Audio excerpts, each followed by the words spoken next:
Mercedes has given the official range numbers for its new EQS, which is going to be some sort of electric vehicle range champ status. It's out of control. Originally, they had said somewhere around 700 kilometers, and now they got the number in there at 770 kms. Wow. On an EV. And this has to do with the 108 kilowatt hour battery pack, but it also has to do with the drag coefficient of the vehicle, which we were talking about recently on EV designs. They got some crazy figure on this one. Let me see if I can find the number. A CD of 0.20, which is very good, Will. Very little drag. What's the average? Is there an average? Well, you should look up like a Model S. Obviously, that's what this wants to displace. Let's see.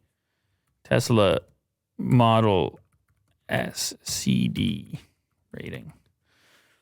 0.208. So I guess it beats. It doesn't seem like a lot. 0.20 versus 0.208. Yeah. But something tells me, since we're in the decimals, every little bit is huge here. For sure, yeah.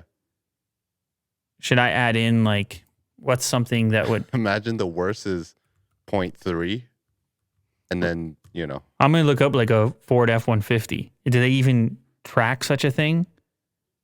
That might be difficult to find. It's mostly an EV related. Right.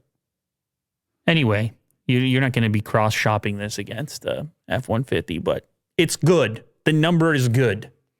Big battery, CD value starting at 0.2, and the important thing for you to know is 770 kilometers, which is 479 miles. Crazy.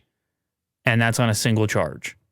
So you're charging a lot less, or if you have to take that road trip, you don't have to find as many charge stations. Of course, you still don't have the Tesla supercharger network, but we've also shown off the interior of this car. This thing's looking pretty exciting. Yeah. As well.